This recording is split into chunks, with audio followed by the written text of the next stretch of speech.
Take your stabs at me, but I never bleed. Xponent try to hate the God, that's all heresy. Bottom, archetype of a superstar. I'm King James, Ryan Johnson, Abdul-Jabbar, Will Bird, Shaq, Michael Jordan. I fused them all. Oh man, yo, that God talk is bringing the vibes for the pod today. Yes, indeed. Welcome back, our peoples, man, for the second installment of the Xponent podcast with the Gods Pod. I am Larnell here with my brother, the extraordinaire himself, the master of the verbiage, the pontificator of the. I don't even know what to say next. No, what's up? You already know it's no blatherskite. No blatherskite. Shout out to the Diamond Throne. We in the building, though. You know what's going on, man. How was your weekend, man? Good, man. Hey, man, I just got back in tune. Like, I got conversationally back in tune with wrestling, but I'm back, baby. I watched my first full wrestling event in 8 years, man. I watched the Rumble, and it was fire. Like, I want to say I think the ladies actually stole the night, man. The ladies were killing it for the ladies Rumble. The women's Rumble is heat. It's actually on in the background right now, but they the women's Rumble is crazy. You know what I'm saying? Yeah, nah, it was definitely crazy. Shout out Bianca, shout out Jade Cargill, shout out Nia Jax. Naomi's back. You know, the Oscar, you know what I mean? Like, it was dope. I think Roman, you know, even the matches. Shout out to Roman Reigns, Tribal Chief. You are crazy. Tribal Chief, chiefing it up. Chief. You know, everybody complains about that dude, but he brings something that is needed. You know what I'm saying? Like, he brings the big energy. Like, if you really watch it, like, when he walks out, it's different. It's different. When I saw it last night, it was different. Like a boxing match. Like, when he walks out, like, it's like, all right, he's here. You know what I'm saying? Like, he knows how to command the energy. Yeah, man, it was dope. I'm glad you're fully back. I think it's in the best place it's ever been as far as just the competitors, the athleticism, the fucking the crowd. Nah, I agree. So after I was done with the Rumble, bro, I come home.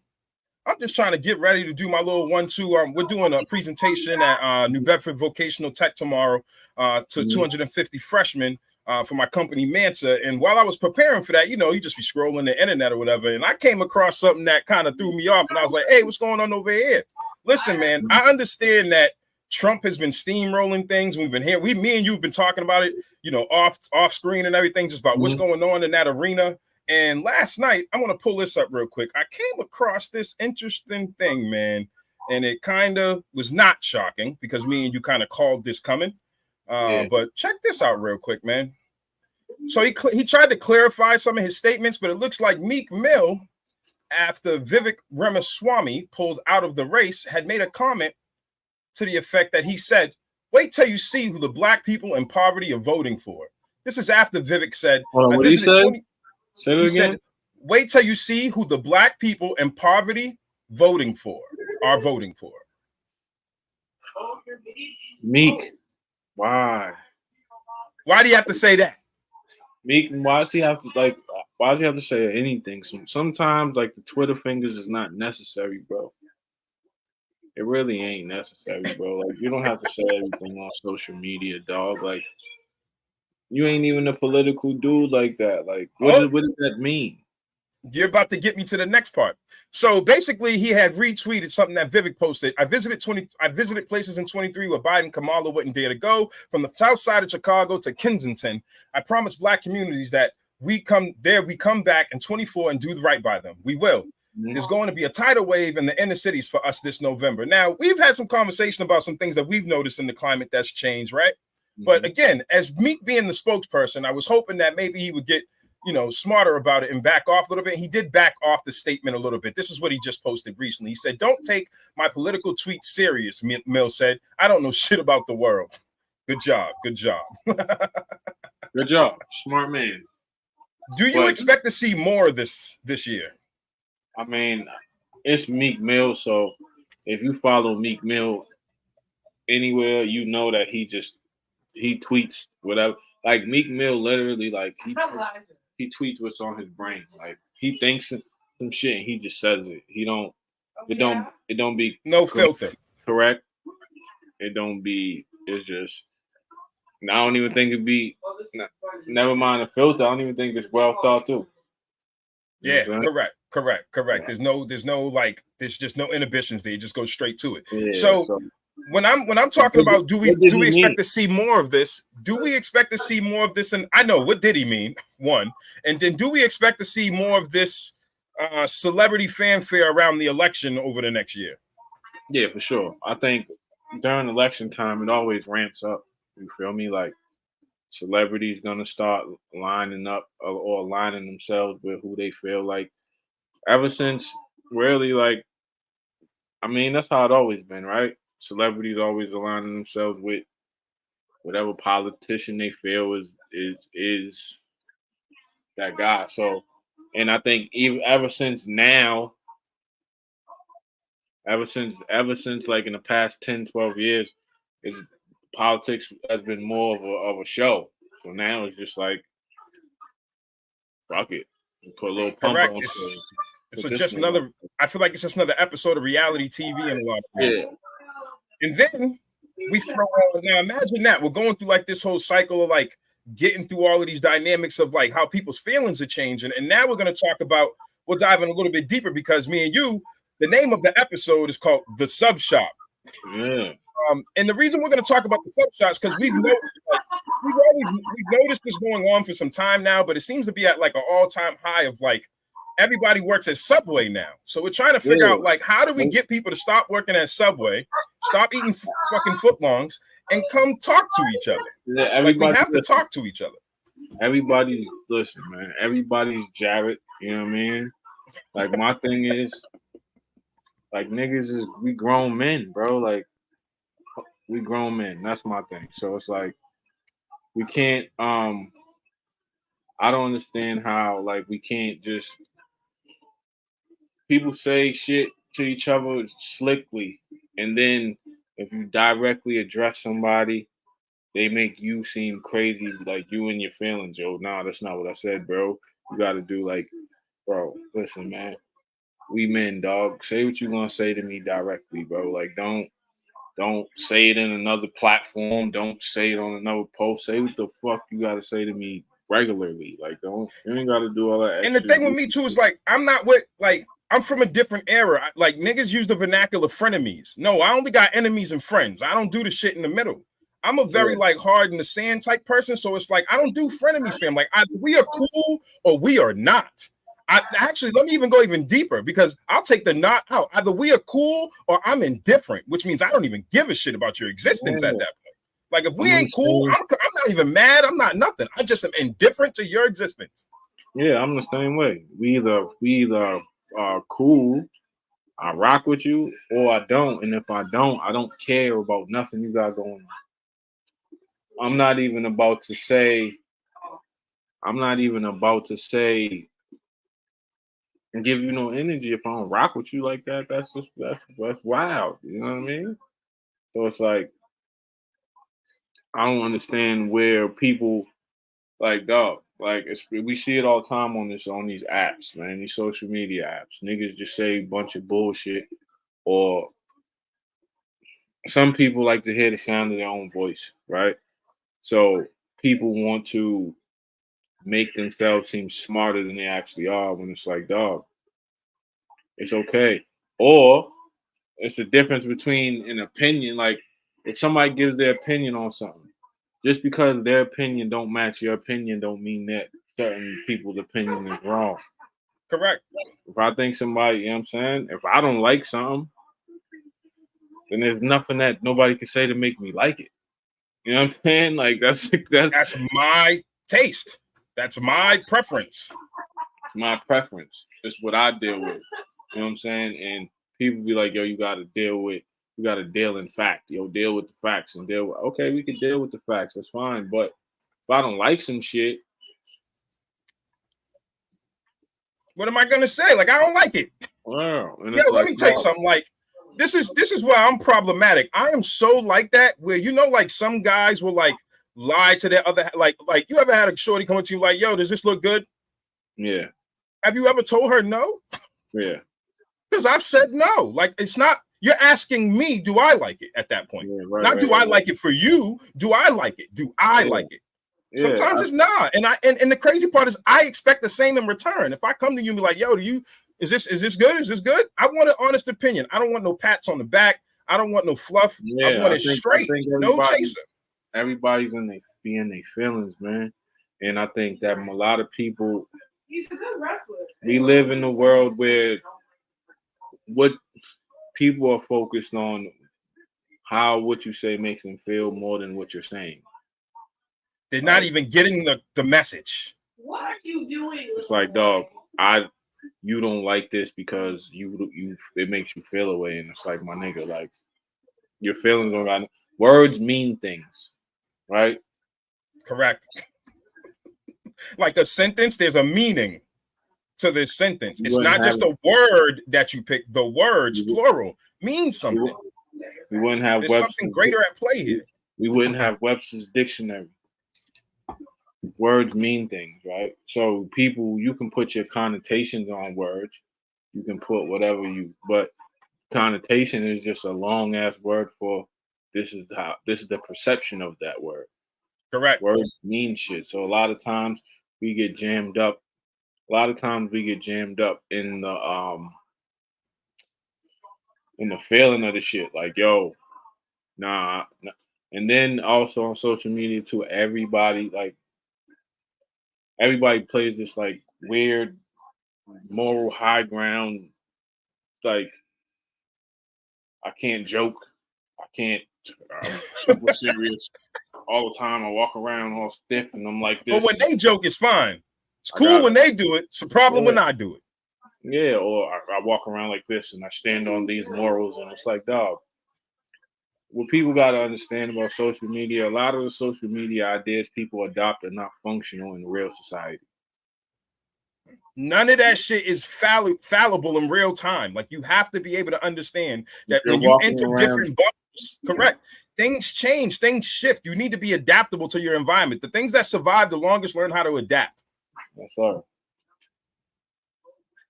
And if you don't understand getting the tools to understand how to adapt to different environments, and that doesn't mean change. It means being malleable. It means bend, don't break. Yeah. We bend, like, people act like they don't bend, but then when they sign up, like them standards, those morals, all of that, where does that go when they clock into the 9 to 5? They don't. If you're gonna stand on it, stand on it. But then don't come out when you clock out of your 9 to 5 and then act like you standing on it all the time. No, bro. Because you checked out for your supervisor at Subway. Trust me, everybody has somebody in their life that they go against all of that social media high ground bullshit to either be cool with them, rock with them, or whatever the case may be, or you know what I'm saying? Like it's all cliches and dumb shit. Like, dog, like Mike just said, everybody say stand on business. Well, first stand on business, you gotta have some business. You gotta have some business. One more time. You gotta have some business in order to stand on it. Lord have mercy. Like, it's not functional. This is what I'm saying. It don't be functional. It's on social media. Yeah, it sounds cool. Yo, yes, let's have this rigid, extreme view. But that's not how life works.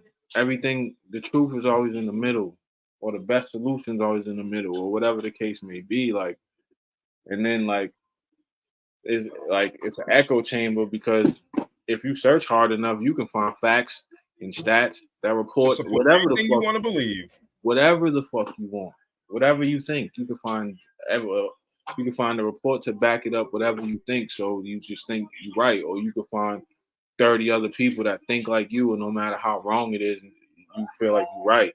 That's how QAnon started. Correct. That's how flat earthers started. Listen, Don't take me down that rabbit hole. QAnon started. There's a whole documentary. I forgot where it's on Netflix or one of them, Hulu, one of them, about QAnon and how it got started. It was. Yeah, what disturbs me the most is I there was a period in time, and tell me if you don't see this the same way. There was a period in time where I saw that this was a generational thing. So I did see this in the youth a long time ago because we were born, in line with the internet, whereas they were born into the internet.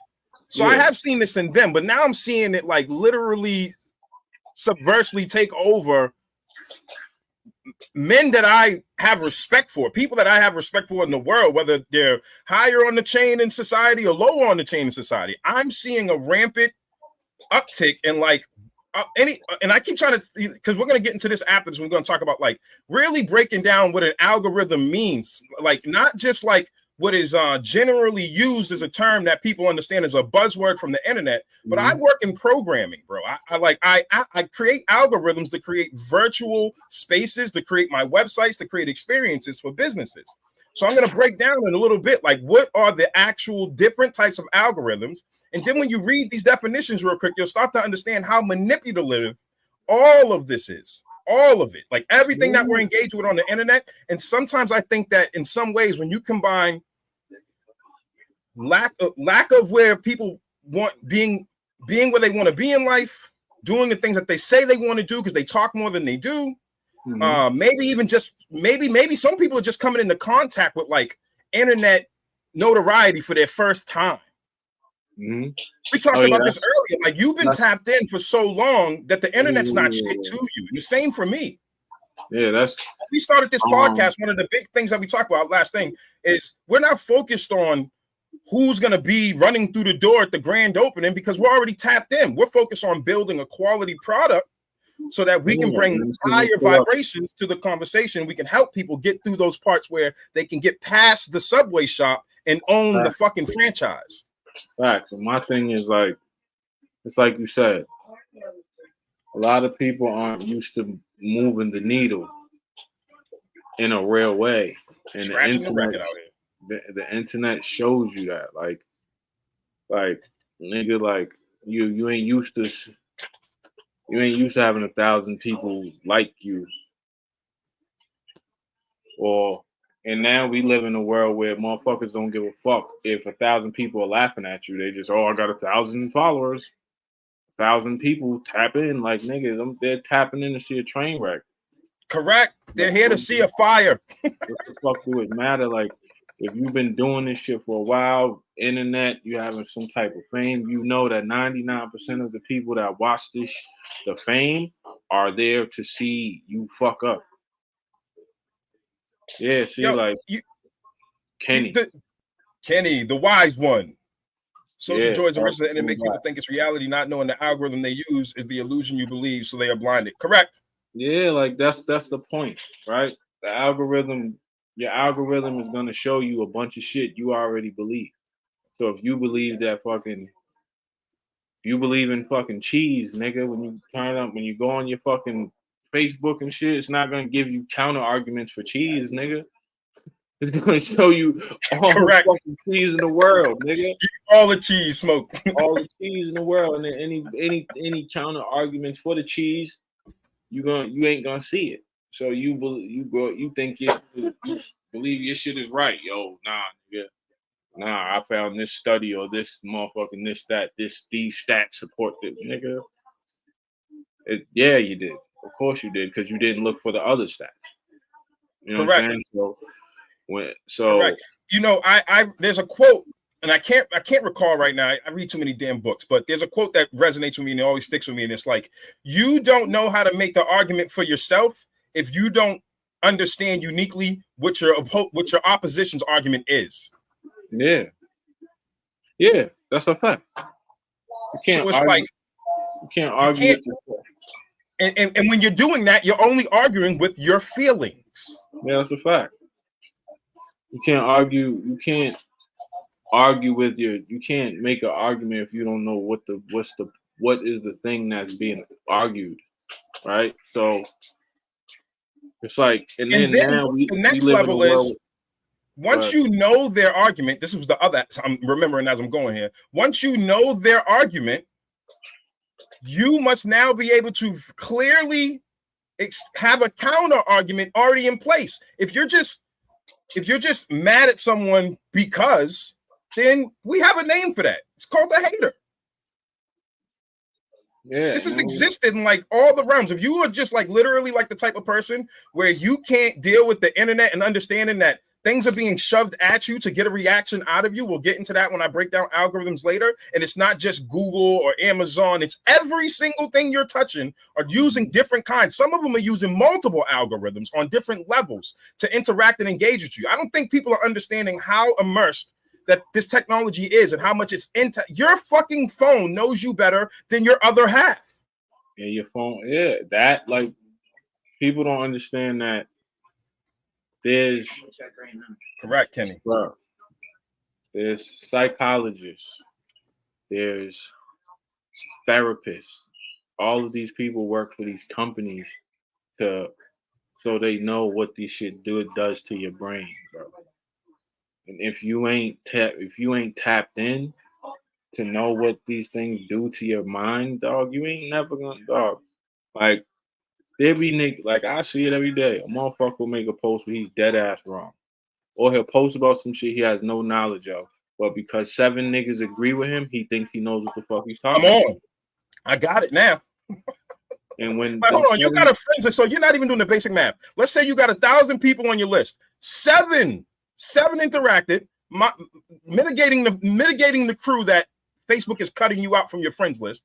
But let's just those 7, and let's say this normally one of your best, like you have. Okay, so the easy way to do it is whatever your highest post is, whatever your highest engagement is. So let's say you had a post with 700. Well, nigga, if you got 7, do the math. Yeah. You cannot take that as a state of thinking the majority's with me, or because again that echo chamber you talked about. All they heard was like ad libs on the track when they got them 7 likes. Shit's crazy. Yeah. And it's like, dog, how do you like everybody wants to just sound like everybody just is just sickening because everybody wants to sound so, yo, I know this, I know that, and bro, you don't know shit. None of us do. None of us do. I'm not saying that in the sense that like I know nobody knows nothing at the end of the day. I know what I know. I know what we've been taught. I know what I picked up along the way, but everything, nigga, if you can't be, I know the first sign of ignorance for me is if you can't be introduced to new information that has been verified and put through the proper channels and come to some terms, even if you don't, I can respect if you can say, fuck, I see it, but I don't like it. I see it, but I still don't like it. I can respect that. That's the number one. But if you are literally to the point where you are cognitively dissonant to the point where you cannot embrace new ideas or new perspectives, you will never be tapped in with the world, because the world is at a different magnitude. It's at a different frequency when you get out of your area codes, when you get off of your computer, when you log off your fucking IP address. You still have to engage with real people, and that's where real business is still done. When somebody watches when somebody watches this platform and they decide that they want to fuck with us eventually, they're going to call us into a real room, nigga. And we have to sit down and do real things. And we have to have the social skills and the understanding and get over the PTSD trauma of what we've been through and not trusting nobody to be able to trust ourselves. You know how bad it is when we don't fucking trust ourselves? No. You have to walk into a real room. You have to walk. Now, mind you, how many people can say that if they was to walk into a real room, that shit would be valid? You understand what I'm saying? If you was to walk into that room, can you do that business that you think you can do when you type on social media? No, you cannot. You don't even understand the vernacular. Can you know what I'm saying? Because you throw around a couple buzzwords, that don't make it lit. Like, that don't mean it's just up for you. Like, nigga, people see through that. You know what I mean? Like, dog, correct. it's like when we deal with sports. You know what I'm saying? Yeah, some people aren't respected in real spaces, but it's deeper than respect. Because if like he said, if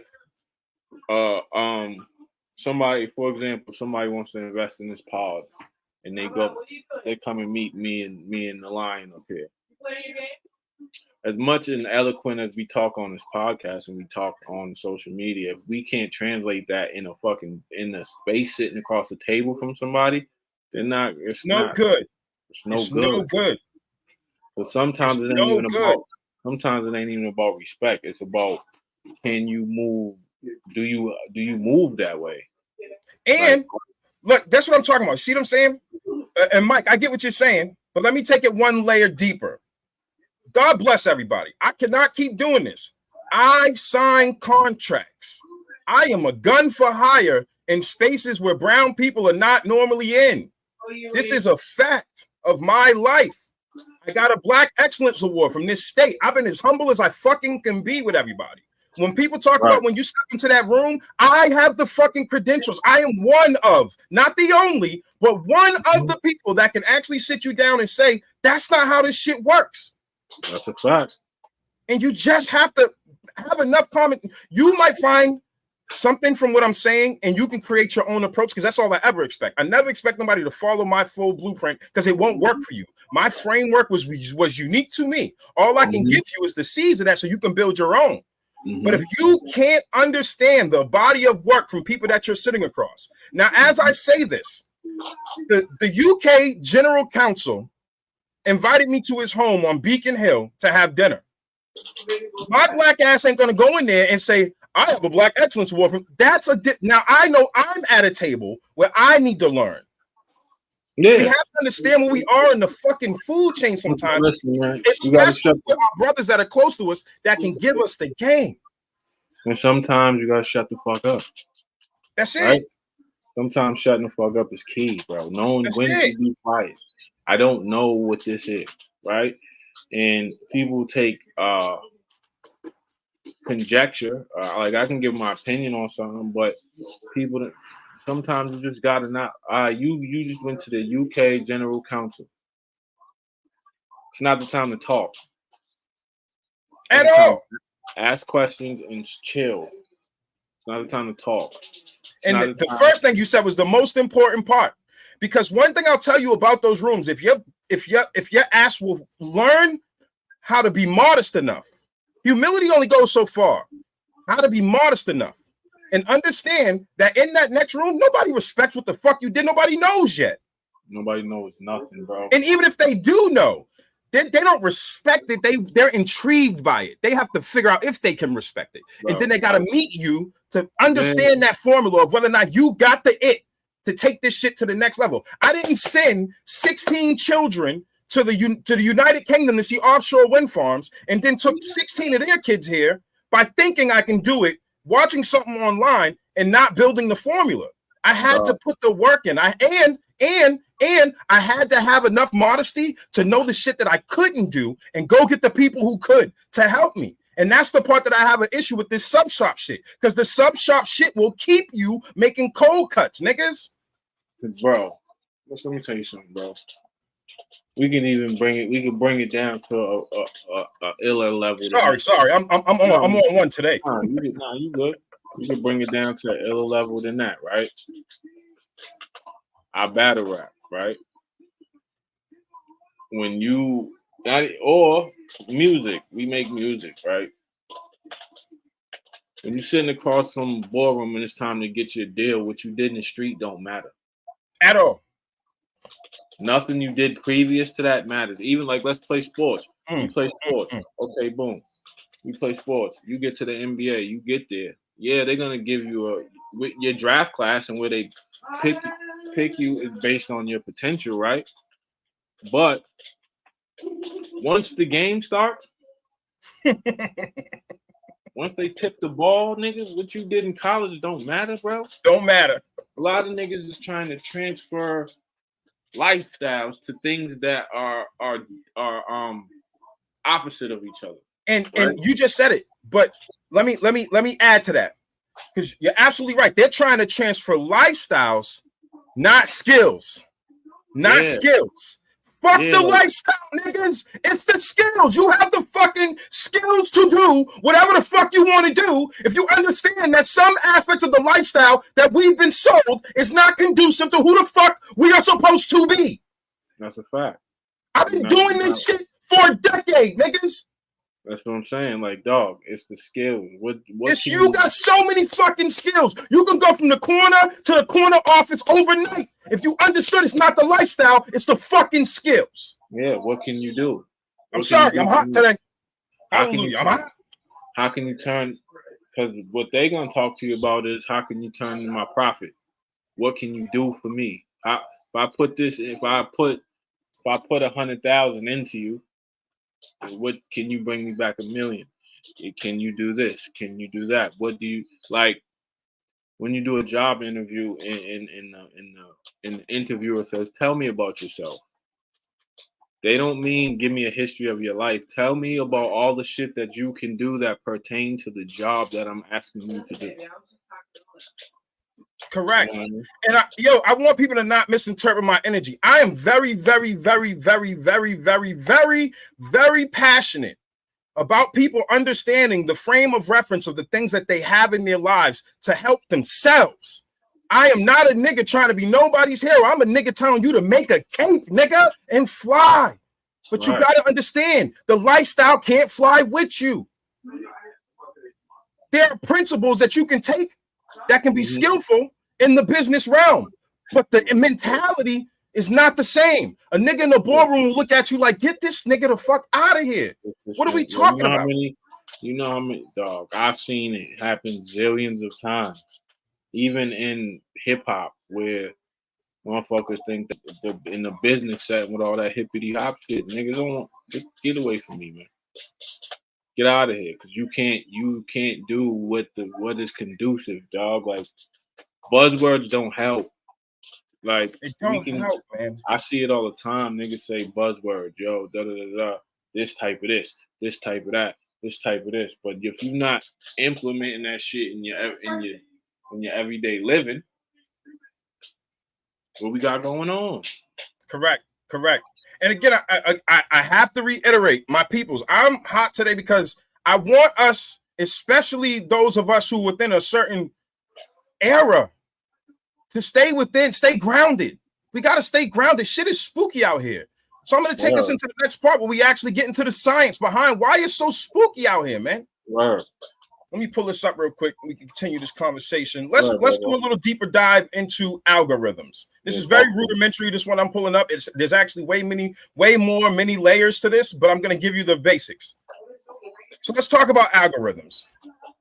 Now, on face value, when you read this, it seems extremely simple, but then let's start thinking about the psychology of the names of each one that we're looking at. All right. So an algorithm, just real simple, the first sentence breaks it down to you. An algorithm is a step-by-step procedure to solve a problem. A good algorithm should be optimized in terms of time and space. Different types of problems require different types of algorithmic techniques to be solved in the most optimized manner. There are many types of algorithms, but the most important and fundamental algorithms you must are discussed in this article. They missed a word there, but whatever. So let's look at it. Let's just go through the names real quick, and then I'll give you an idea. So this is one form in algorithm. And I want you to understand that your social media sites, everybody's social media is using more than one approach. There's actually about 14 different approaches for algorithms to do their thing right now. So you have to understand what we're talking about. It's very layered. So you have the brute force, the most basic, simple type. Again, that's like when you get forced ads on you, forced content, forced stuff like that. Let's just skip that. Let's just go to the next one. We got recursive algorithm.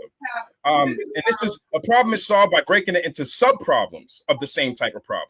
Start thinking, as you're listening to this and as you're looking at this, think about the way you've been engaging with things and think about the way, how do I not have contact with most of my friends list, but I see the shit that's gonna trigger me. I see it. It's here. It's pumped into me. I don't care if I typed it into Google. The other algorithm has to communicate back with the algorithms that's going on in Facebook to be able to put it in front of you so it can mess with you. We get that part, but it's deeper if you understand the names of things so you can actually look them up and attach them. So we got recursive algorithms.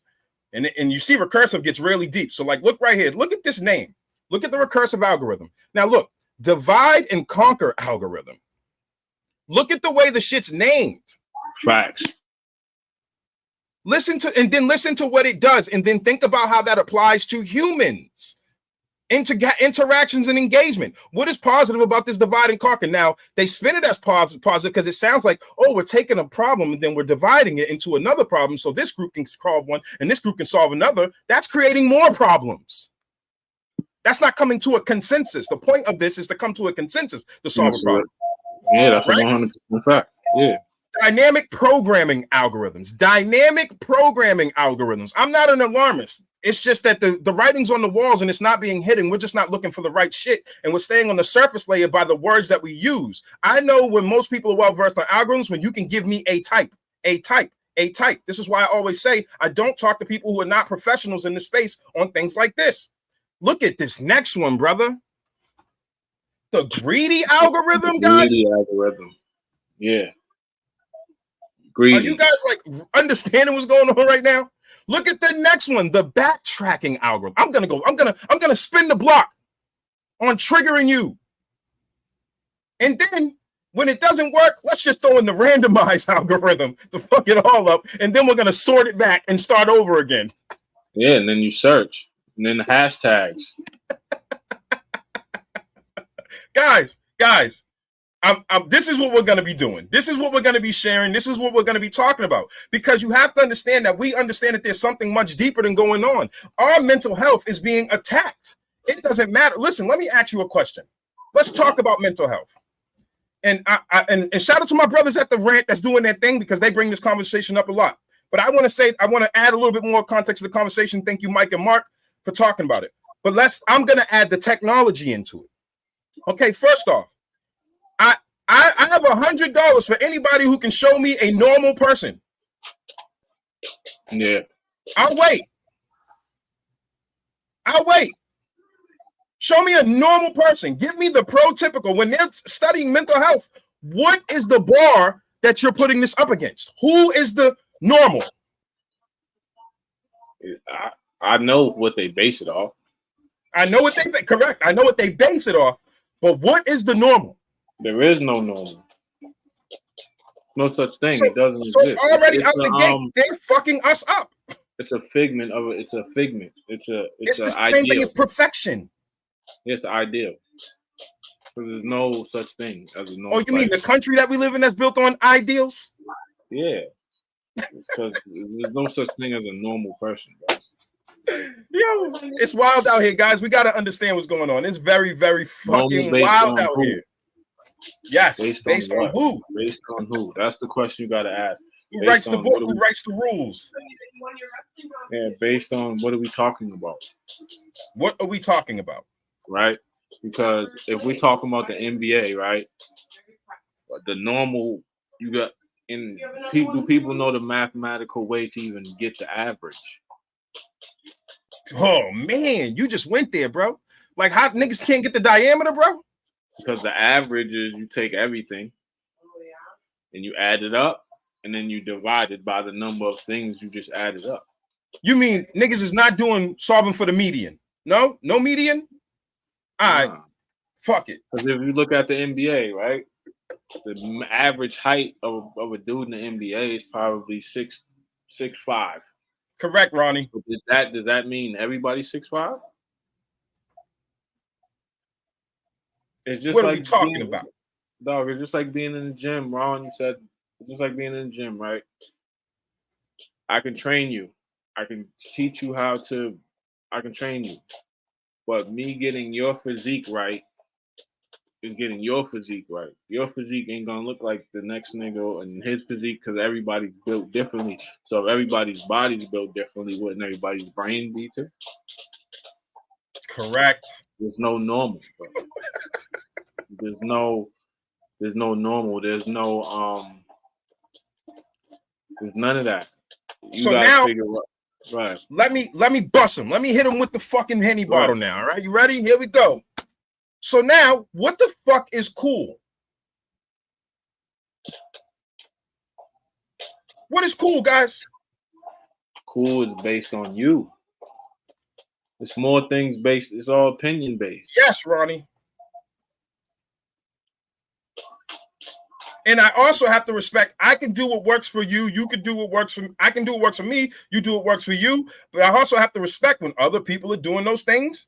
That's respectable to them. If that works for you, it works for you. Something that works for you might not work for me. And if we're in, bro, have you noticed like this thing where it seems like people feel like they own these platforms? Like the entitlement on these platforms is crazy. And I swear, just one day I just wanted to blip for a day. So people remember, like, you have to be somebody on the ground. Yeah. People feel like something ain't official unless they stamp it, unless they say it. Like, what is this? Unless they like they Zuckerberg. Like, if you're not Zuckerberg, you're not Elon Musk, you're not whoever the fuck owns TikTok, you're not. So like you feel like when you make an opinion, it isn't to be challenged. And then when somebody does challenge your opinion, it's like, what you mean? Bro? How dare you? How dare you? Like, and then how dare you provide more context to this conversation? Everybody's opinion is based on, a lot of people's opinions be based on how much we do this all the time. Yo, if I rock with a person or I like a person, then you give them more favorable outlook. Like I like motherfucking Allen Iverson. I love Allen Iverson. But if you say to me, yo, Kobe Bryant scored more points than Allen Iverson, or Allen Iverson, I'm not gonna argue that. You taking people take personal offense to dissing somebody, or you bringing up an opposing thought against someone that they like. And it's like it's so crazy. It's so crazy. Like, people are moving on definitive so much when life is in the gray area, guys. It's like we're debatably, not even debatably, I'm not gonna give nobody no wiggle room. We're on a fucking floating rock with some water fucking strapped down in a fucking bubble we can't see, flying through a void behind a fucking fireball from Mario, guys. What the fuck are we arguing about? Yeah, we're on a floating rock, floating around another rock that's on fire in a fucking big ass void. And niggas is at Subway. We got more important shit to do, guys. Niggas are just arguing, beefing about goofy shit, about niggas are just trying. My niggas worry about, like, and then you gotta understand that you say that. I say that too with this social media. You're screaming into a void. Yeah, because nobody gives a fuck. Like, no one cares. They just hear popcorn. Yo, my post got wild motion and I got wild clicks for that 30 seconds. Because nigga, as soon as I scroll down, it's over. Attention span gone. It's the goal. It's so fleeting. This is why we can't. This is why we don't have music that's like lasting anymore. Movies are getting watered down. Culture is being watered down. It's too much. I remember songs used to be 3 verses, customary. True, customary, automatic. I remember songs was 3 minutes and 30 seconds. That's the minimum format for a song, or a hip hop song anyway. I won't say a song because all different genres have different formats. But for hip hop, it was 3 minutes 30 seconds. You got a verse, hook, chorus, verse, chorus, verse, maybe a bridge, chorus. I know you get spicy with a little bridge, maybe. Yeah, now you can forget it. You get a hook and a verse. 2 verses. Nah, I just heard one recently. It was just a hook and a verse. I'm out. People don't have time. Or it's popcorn. Everything is instant gratification. So again, it's just like we have to have some solvency within ourselves to be able to look beyond the remedial shit. We're so stuck on surface layer. We're in the leaves. We're in the leaves as a society. I'm included in this shit. I'm susceptible to this shit. It happens to me daily. I'll be like, damn, this shit, Facebook, y'all seen me post like, yo, Facebook's trying to fuck with me today. It's throwing everything I don't like at me today, nigga. Hold on. Right. But being aware of that can help you at least take a step back. Take a deep breath and say, Nah, fuck out of here. These my guys. Or nah, not fuck me. out of here. We cool. You're tripping. You tripping. Right? Yeah, facts. We going back. Yeah, you tripping, bro. For real. Because we get stuck on it, and it's like, dog, why? And if let's say we form this kumbaya circle. I don't give a fuck how much you kumbaya. We're going to have differences of opinions, and the moment we learn how to work through that dynamic, where we don't got to be telling each other to pull up and all this dumb shit, is the moment we capitalize. I mean, they killed the brother. We just got through his birthday for trying to do that. Yeah, then they gave us some more ideals to follow, but shit is getting real for our community and communities in general. If you are of a certain class, fuck color, if you are of a certain class in this country, your ass is in trouble. That's a fact. And then the crazy part is people want the kumbaya part of it, but there's never been that in the history of human beings where everybody's on the same page. It's never existed.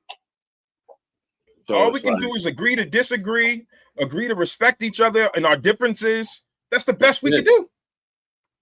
That's all we can really do, man. We over here talking about, like, listen, I respect it because we're in our lexicon. It's a part of our world. I talked about it.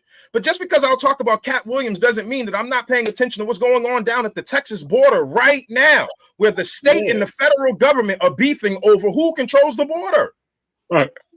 I'm sorry. It just hit a textbook, throw it back.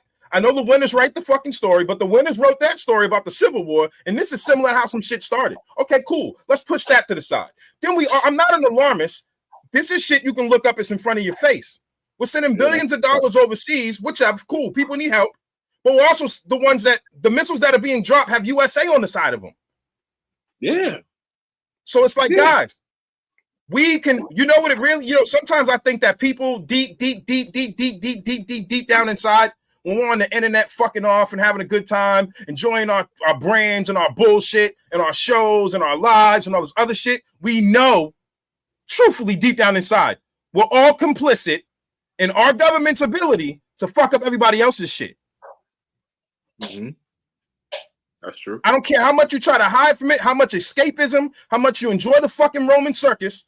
We are all who are benefiting from the privilege of the country, no matter where you fall on the hierarchy. Being poor here is different than being poor somewhere else. Yeah. And then on top of that, right, it's like, right? It's like, it's just the law of extremes. Where shit is like, it's either or, and it's so crazy, bro. Yep. It's so crazy. It's like, nigga, you either are all the way over here or you're not. You like what I gotta say or you hate. It's like, nigga. Like, I remember I was watching something where they said that absolute fact is gonna be gone. Oh yeah. Yeah. Everything's gonna be opinion based, and it's true. Even the news. The news ain't news. It ain't. Remember when we was kids? It'd be the news, nigga. You get Dan Rather or one of them, Tom Brokaw, one of them niggas. Concrete, all them dudes. Walter Cronkite. They just get on. Barbara Walters. This happened today. Da da da da da. A man was shot at. Da da da da da. Then he move on to the next. No story. opinion. He didn't give you his opinion. No feelings. Nigga, they had a section for the news at the end, if you remember, like a 5-minute whatever, and they would let the journalist or whoever was there go off. Yes. Editorial. Yep. You know what I'm the saying? editorial. Yep. They would just fucking straight now. Everything's an opinion piece. Everything is a fucking op-ed. Bro, I watched people think peace. We at the point now.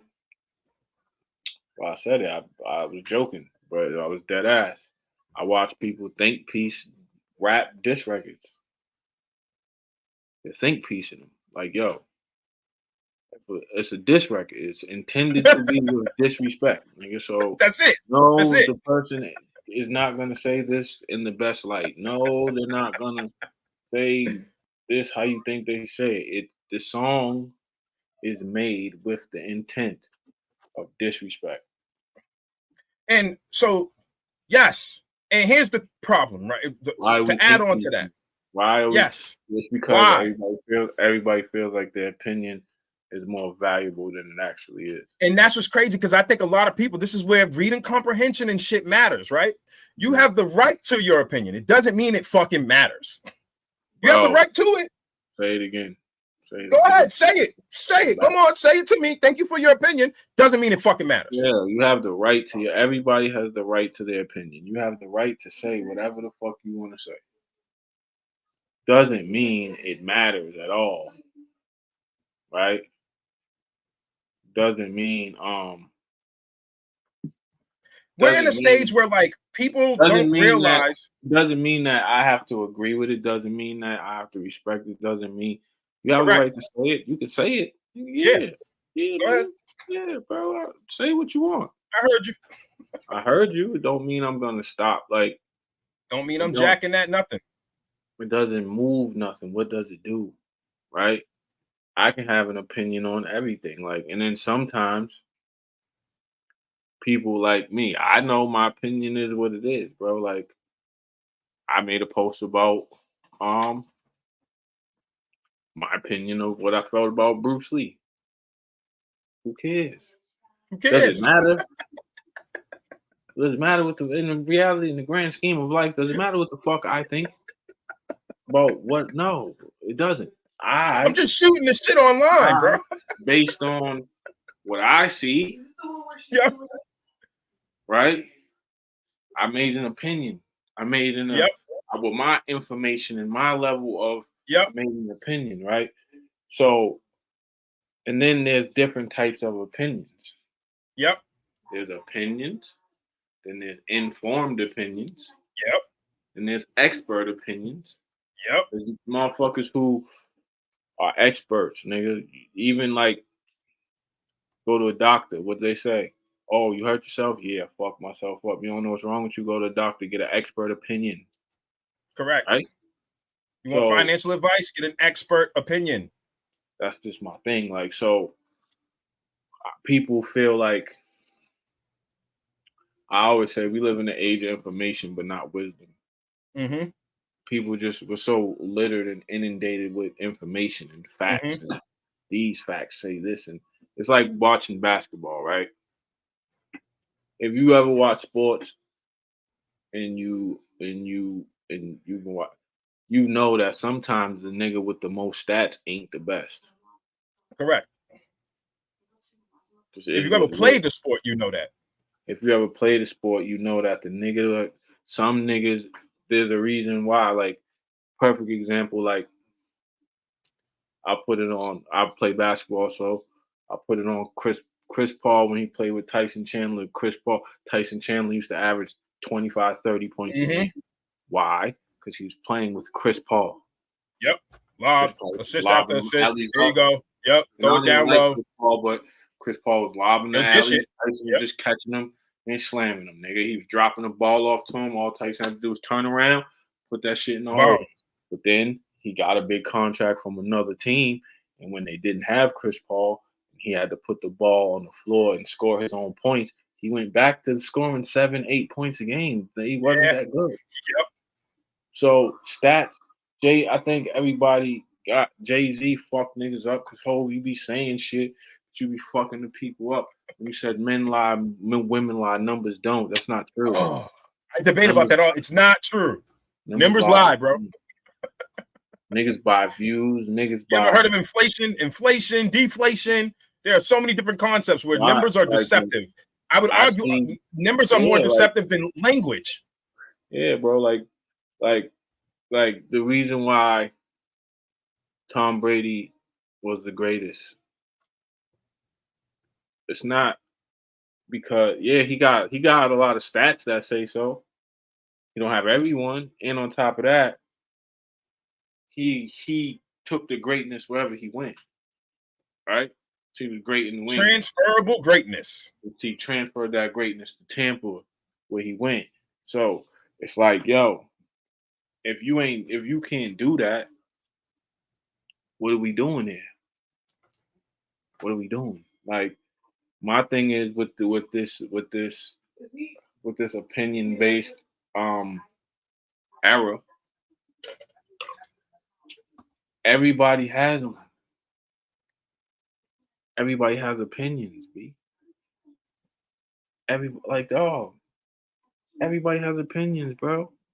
Everybody, nigga.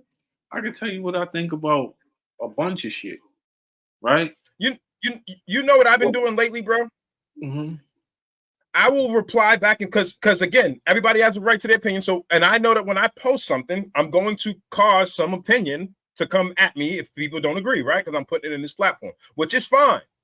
But if we go back, I will make my case for myself. On my side, I'll allow you to make yours. So I'll volley and you serve, I'll volley, and that's it. After that, I say I agree to disagree. Yeah, and then on top of that, see you later, brother. If I make a case for my opinion, I'm not trying to be right. I'm just telling you these are correct. I'm just telling you my perspective. Yeah. Yes. So I got to the point where I ask people, why should I care what you think? Yeah. Yeah. Why should I care what you think? Well, if you have that mentality, wow, you'll calm the fuck down when you just out here spewing dumb shit. It's like, nigga. That's a lie. That's a lie. Like when you're out here spewing goofy shit, you know what I'm saying? And that's how it be. Yeah, like you'll move differently when you out here just spewing, you know what I'm saying? Because dog, like to bring it all back to what we're saying, when we at this sub shop shit, like we're too like niggas gotta stop. And it comes from usually what happens is two people, person A says something, person B says something, person A and B disagree. Then person A takes the conversation that person A and B had and brings it to their echo chamber and gets validated by everything. Nobody's going to challenge their opinion because the people like person B, so they'll never challenge his opinion. So now person B feels more empowered, but he's not empowered by truth. It's empowered by you. Niggas agree with you because they fuck with you, bro. Like, I said that before. Like, yo, y'all do know idiots like idiots and smart people like smart people. You got to figure out which one the fuck you are. Yeah, people agree with you because they fuck with you. That's it. But no, this has been proven in society. Like, smart people are attracted to smart people and dumb people are attracted to dumb people. So do a fucking audit of what you have around you and you might be able to assess where you are in your frequency. Because I did that. It's simple. I had a bunch of dumb ass people around me who would just talk to me all day about shit they wanted to do. And here I am stacking bricks like a fucking bricklayer. Like, all right, cool. What we doing, guys? And I'm checking in on niggas. I'm not even being on some stunting shit. I'm just stacking bricks and I'm checking in. Yo, you working on your foundation over there? Let's get going. Now the house is built and niggas will be mad at you for stacking your fucking bricks. Yeah, they mad because you built the house. There's a quote. Hold on, let me pull this one up because I shared it the other day and it resonated so deeply because usually I just get wild and type too much shit on the internet. Not really, but yes. But this one just hit it and I was like, oh man, I'm gonna share this one. Some people will hate you simply because they see you enjoying the success they don't have from the work they haven't done. Yeah. And I know this, we know this, but it's just different when you catch it through a different resonant frequency sometimes. And I had a friend send me that because I dealt with a situation recently where I literally had to call somebody and was like, hey, I called a mutual person and was like, hey, I was let known that maybe there's some issues. Even other people are perceiving it this way. And this is how bad it is. Subway's so bad that the subway, and like you said, they go back into the echo chamber, but then they don't realize that echo chamber might fuck with this person. And again, they only want her here for a fire. So now the echo chamber is repeating it back to this person so they can create the fire. And the two people that have the initial problem are not the fucking problem if they can get if one person or the other or both can get over their egos.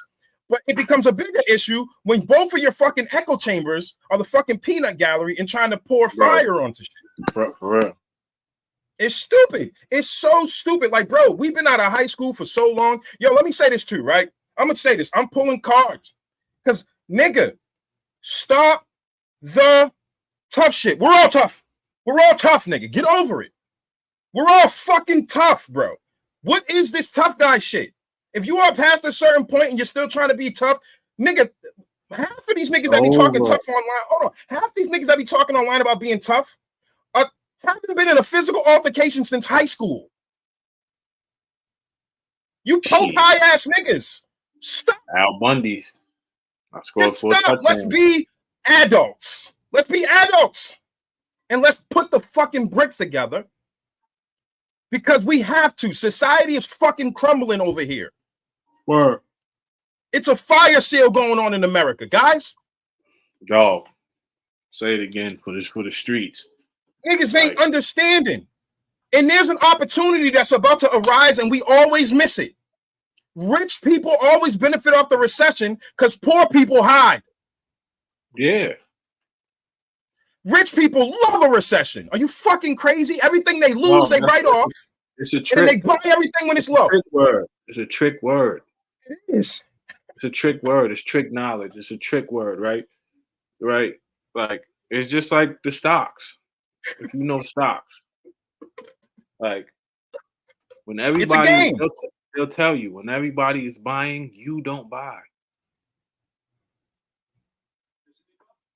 All I've been doing, I know what's coming. Nigga, let me tell you something. At the middle of the year. I was talking to somebody the other day, right? And I'm scooping everything. You want to know what happened during, if you want to be real to ask historical facts, you want to know what happened during the Great Depression. Mark.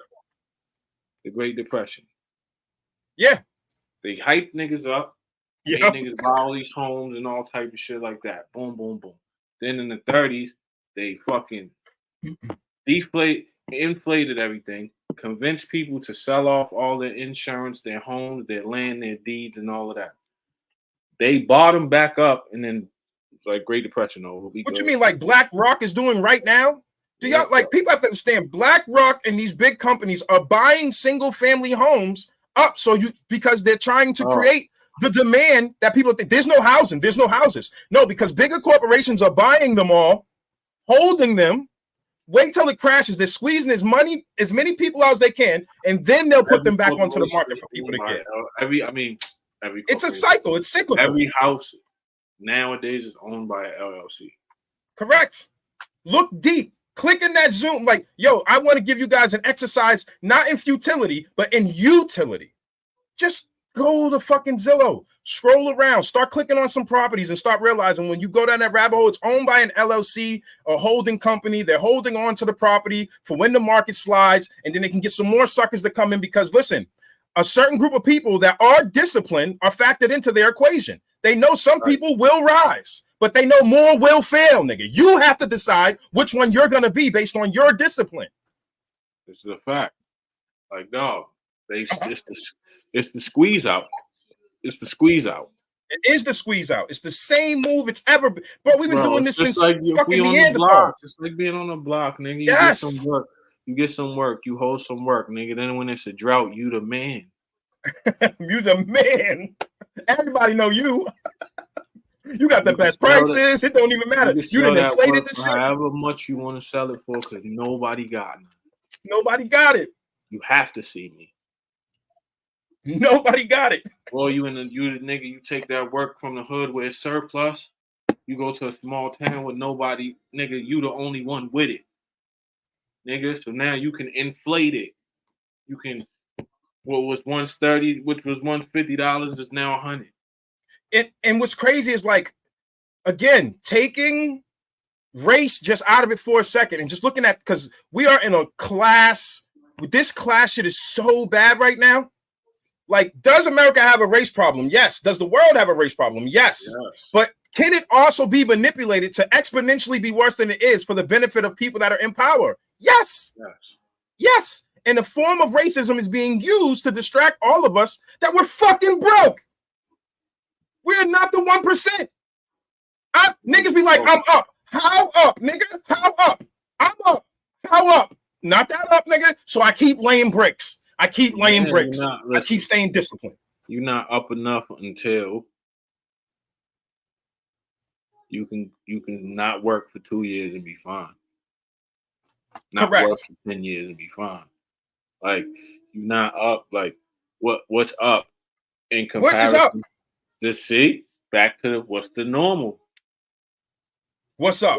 What's up in comparison to what? Right? So I can say I'm up. Correct. In comparison to how I was when I was 17, yeah, I'm super Correct. Correct. Correct. And sometimes we're so caught on the perception of someone else is up that we're not paying attention to the growth that we actually had. Yeah. But appreciate every fucking little thing. But understand, just like when you scroll, you got to treat your accomplishments like that too. Look at it. I did this. This is great. This bitch is going. I did this. I won a music award out here helping these youth do shit. I won this with the kids. This is great. Bitch, this is on the shelf. This is from 2012. This shit's on the shelf. Next. I did a bunch of shit. I was in the New York Times. Next. Correct. Next. I stopped and celebrated. You was at Harvard. Next. I stopped. I celebrated for the day. Okay, yeah, word, that was fine. Yep. I did that. You know what I'm saying? Boom, boom, boom. But next, nigga, you don't rest on that. I know niggas that, like you said, poke high niggas is talking about shit they did. Nigga, it's 2024. What are you doing now?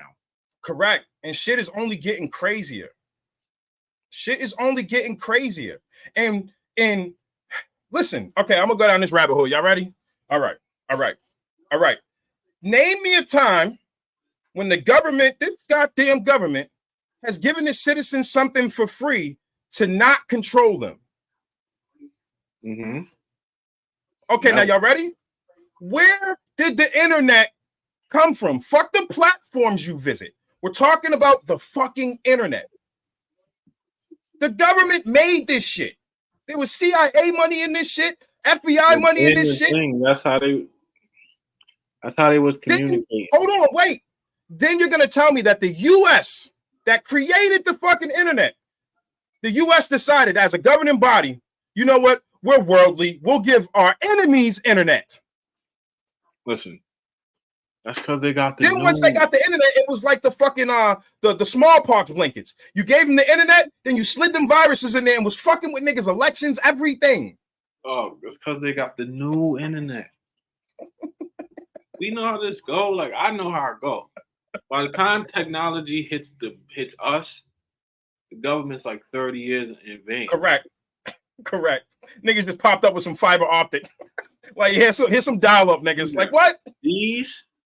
Come on, dog. The greatest mind control devices of all time. This is the greatest drug ever in the history. Ever. There's nothing you take a hit of more in your life than your phone. Than your phone, nigga. Instant dopamine Nothing. to the fucking biscuit. You niggas you just open be it up. Sniffing the iPhones at this point. Just sniff the fucking iPhone at this point, guys. Like, I thought about this one day. Thought about this. Isn't it crazy? Correct, Ronnie. That 99% of the shit we do now is the product of an addiction. Yeah. Right? Correct. Just walk with me. I'm walking. walking. You are addicted to your phone. Everybody is. Think about how much shit comes from this phone. Every relationship you've ever had is just a product of an addiction. If you wasn't addicted to your phone, you wouldn't even talk to that. You wouldn't even be in that girl inbox. You wouldn't talk to this motherfucker. You wouldn't know this person. You wouldn't do none of that. You would be the circle of people around you would just be the circle of people your around bubble. you. Yep. Nigga, you wouldn't be making like what? It's all based on this. It's like being around somebody. It's like having a relationship that's based on drugs. What the fuck? Like, okay, and then when the weed's gone. Yeah, and then when the weed's love's gone. Damn. When the weed is gone, or when the liquor's gone. You got time? Yeah. So yeah, man, like people have to understand how inundated they are by the tech that we use, the things that we have in our life, and we got to understand not allowing these platforms, these algorithms, and these things to use us, and we have to remember that we're using it. We have to start remembering. I had to tell a fucking senator that he wanted a kudos And this is not a game. Go to doerslabnb.com. If you think I'm fabricating anything, I'll drop you my link tree. You can see I've been working with senators, right? I had to tell a senator in his office that, why do you keep wanting kudos for being a public servant and then allotting money back to the public that we gave you? You can trust and believe I'm not friends in all of those spaces, but here's the difference. I didn't go online and do that. I sat with that man in his office and just gave him a real critique, and then I followed it up with an actual solution.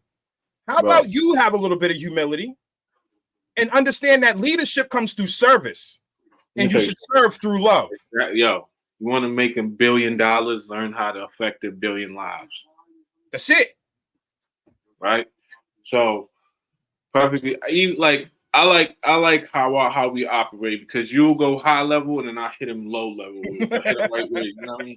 Because that's just good resonance. I take like the high concepts and I bring it down, right? You squeeze the lemon and shit. Like, so it's like this. When I learned to take MMA, when I first started training, shout out to Sean at Red Seal, my guy. When I first started doing MMA, right? I was, you know what I'm saying? It's about your attitude, 90% of it, right? Yeah. So boom, I'm in there, we get it.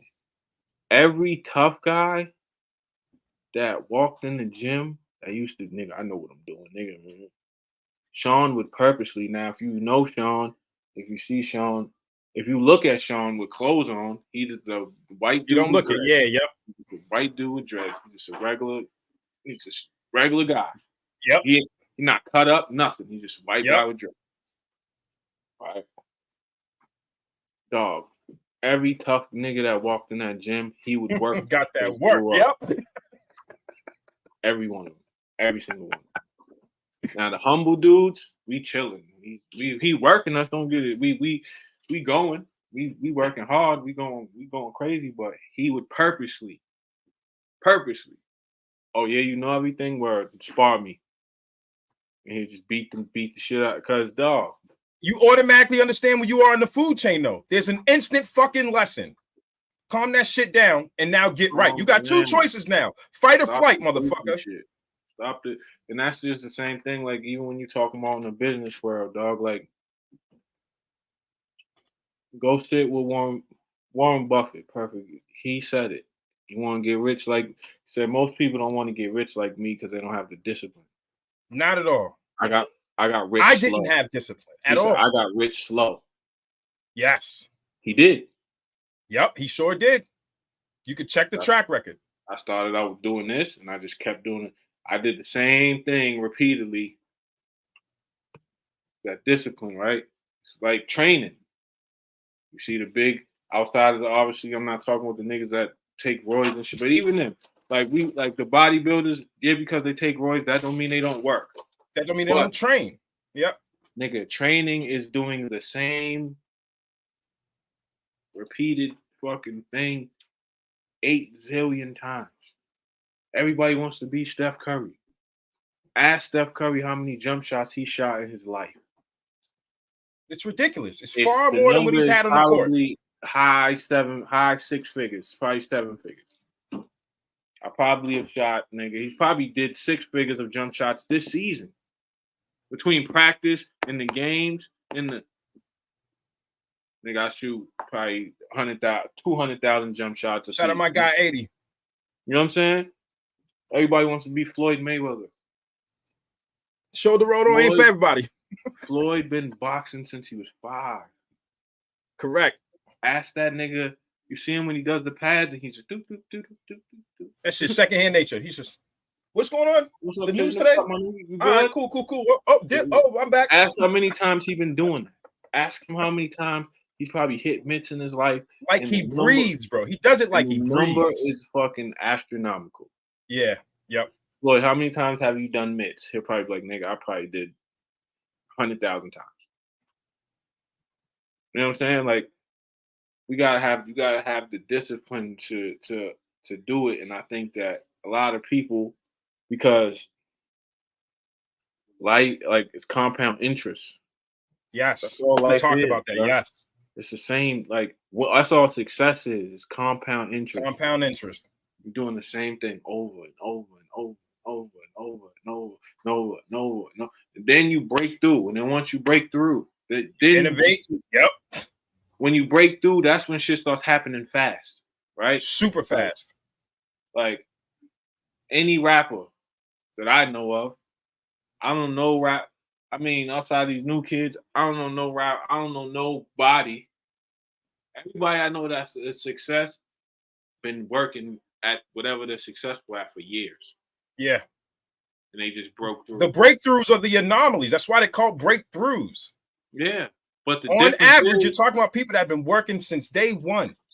What the people that get the breakthroughs are the niggas that don't stop. That's true too. They had to be consistent to break through, correct? Like I remember I was talking to Ransom one day, and Ransom now, if you know rap, you know Ransom been out since '99. Yeah, facts. He's just now seeing like success to the point where he could take care of his family and shit off rap. Yeah. But he said the illest shit to me ever. So I was like, yo, Rand, nigga, you drop a motherfucking project every motherfucking 3 months, nigga. Like, you wildin', da-da-da-da. That nigga said, yo. I said, yo, how's it feel to finally get the love? Or get the accolades and the love and the money? And so it feels good, but he said, they say hard work pays off, but they just don't tell you when. Correct, yep. You don't stop. You don't stop. Because they don't tell. He said, I'm 40-something now. And it's like, nigga, I got a second window on my career type shit because he just didn't That's quit. so fire. That's so fire. Because you have to stay in it long enough to even get a second win. You got to be consistent enough to even be in it long enough to get a second win. So that's so fire. You got to stay in it long enough to build it up. So now, Ransom, he don't even live in America.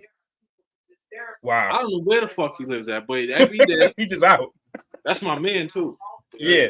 We did, but every day, right?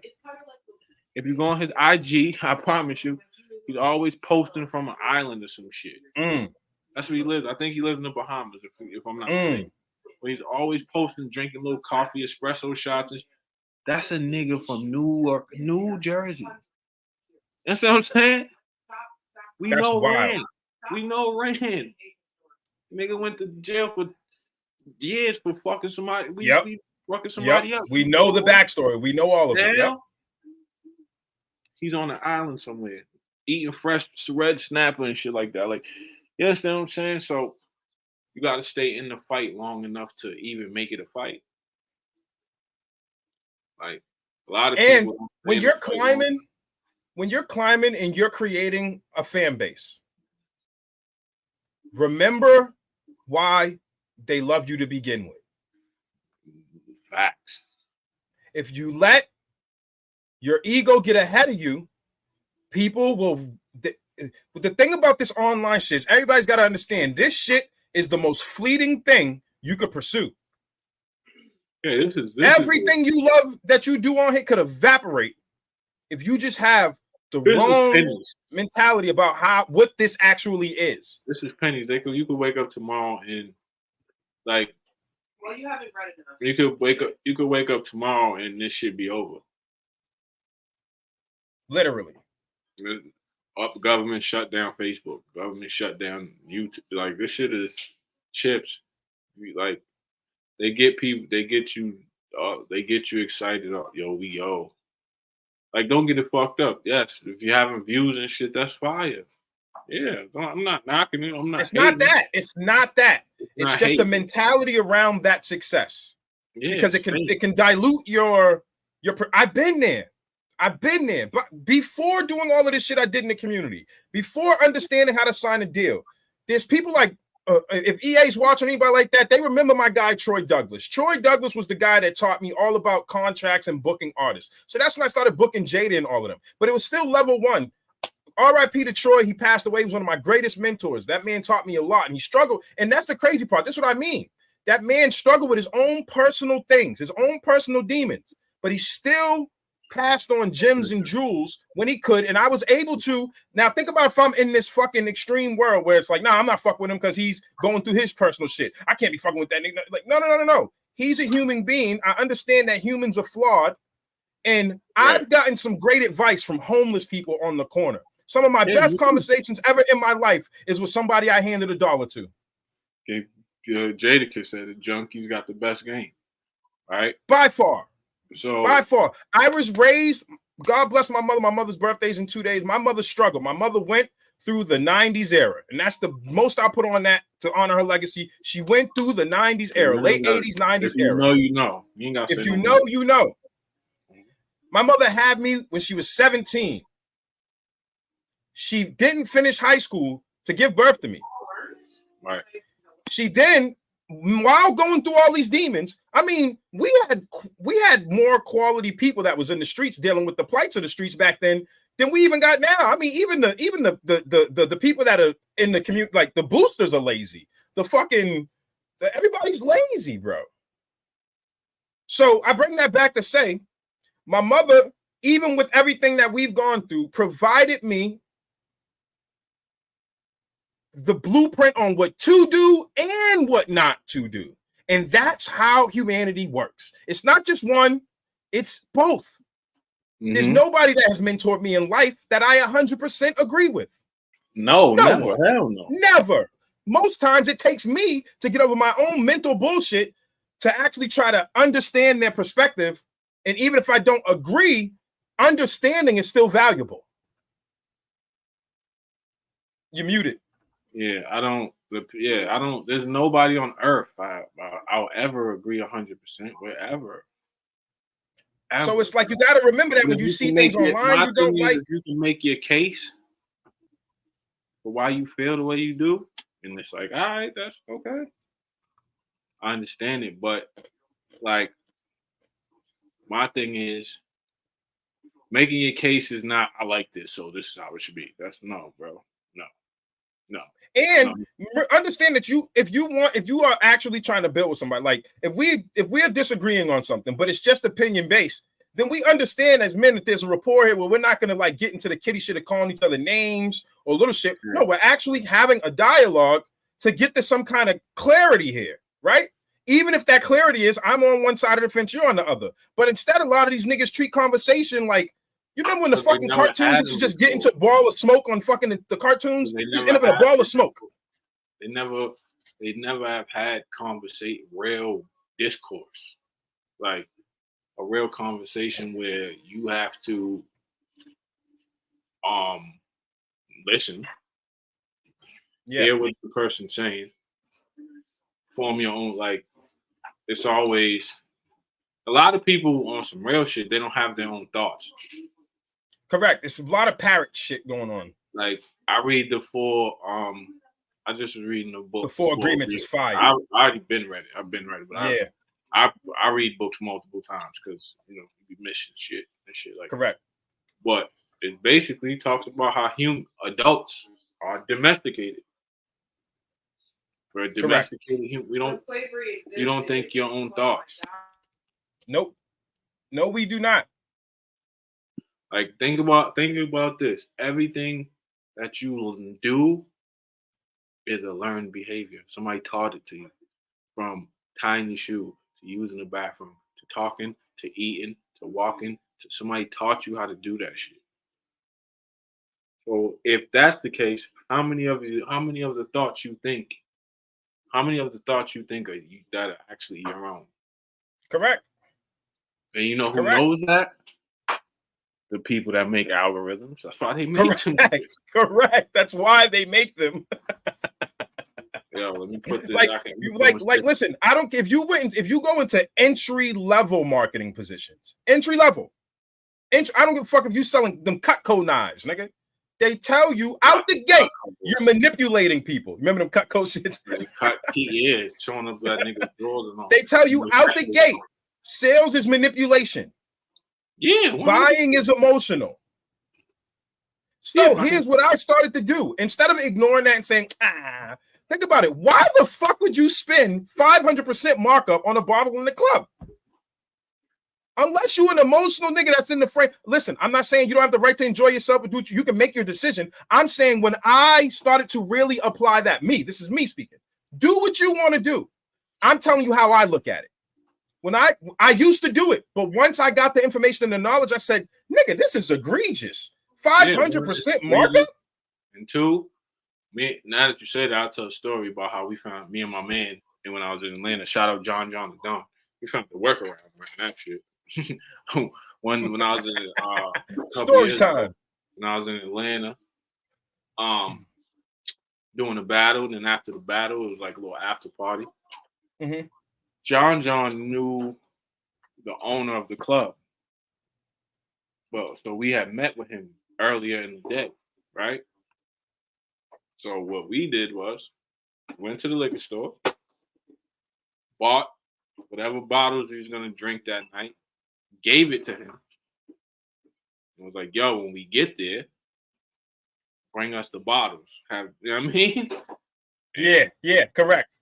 And it looked, you ain't gonna tell no difference. They had the sparklers on it, all that. Like, nigga, like, we ain't, it's an emotional thing. Like, so let me add to that story, because now you're gonna really know. Like, I'm a psycho, bro. Like, once I don't know what happened, guys. Listen, I'm a hood booger. I was a womanizer. I've been arrested several times. I'm locked up for like, whatever, stupid shit, just dumb shit, fights, drug, you name it. I was going through it. I was coming through my environment, but I was trying to figure out how to not be a byproduct at the same time, having to survive to navigate the bullshit, right? So I got that concept, right? I started doing, so instead, like, I had the same concept. I'd done that same thing you did before, but then I had a eureka moment. Bing, hit me in the fucking head. You know what I started doing, bro? You know how I met my wife? I hired her as a bartender at my underground speakeasies, bro. I said, nigga, if anybody's going to charge these dumbass niggas that want to stunt the 200% markup, I'm going to fucking do it. Why the fuck this Italian club in the North End got to make all that money? Even if unbeknownst to you, you were giving back to my black business because you wanted to stunt, then stunt with me. Stunt with me. Because I'm trying to build generational wealth. But we stunt with everybody else that's not ours, and then we don't. And then when we see something of high value that's in a black business, like, that's high priced. Well, Chad Ochocinco said it best, nigga. He said, Chad, why you wear fake jewelry? He said, because it's me, and everybody knows how much bread I get. You ain't gonna think it's fake anyway. Who said that shit? A basketball just said it too. Yeah. The young boy, they're all comparing to Jordan right now. He's on the Timberwolves. Ant-Man. Yeah, he said the same thing. He did an interview and he was like, nigga, this ain't real. Yo, bro. Oh, let me tell you how bad this shit is. Hold on. Let me go there. Since we're there, let's go there. This shit right here, I love this shit because I love this shit. This is a Citizens Watch from the mall.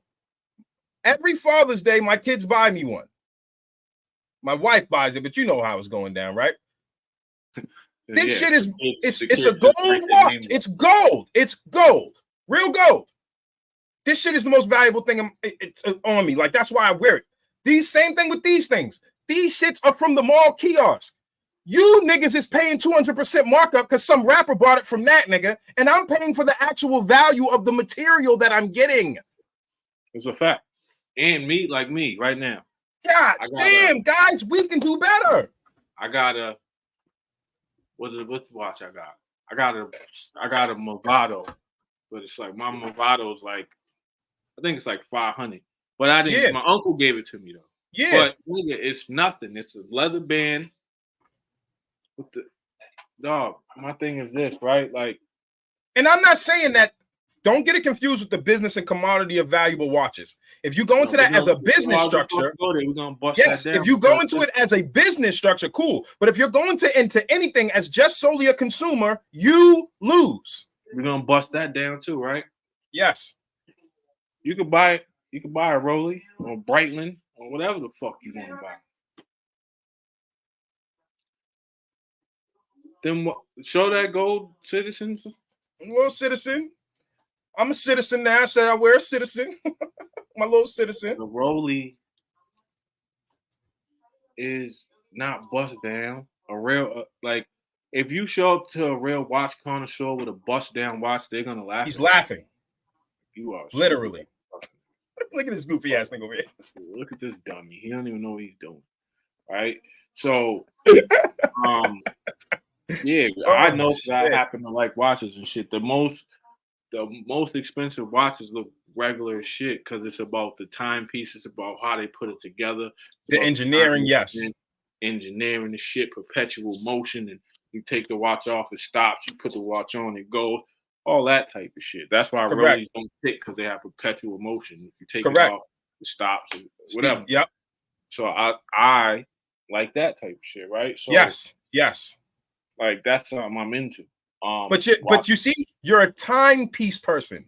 You understand the artisan aspect of it, the eclectic value of it, and the intrinsic value of it. Yeah, you're not just buying it because the rapper bought a bust down from this guy over here, and now you're gonna buy a bust down, and this guy's selling you a bust down, knowing he's selling you at a supermarket price. You'll never see that money. You'll never see the value in that watch. I said Breitling.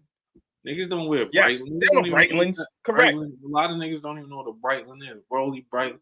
Like I said, a bunch of other shit. Like it's just like, come on, y'all. We got to be better. And again, my perspective is not judging where you're at. It's talking about where you're going. We all know where we're at.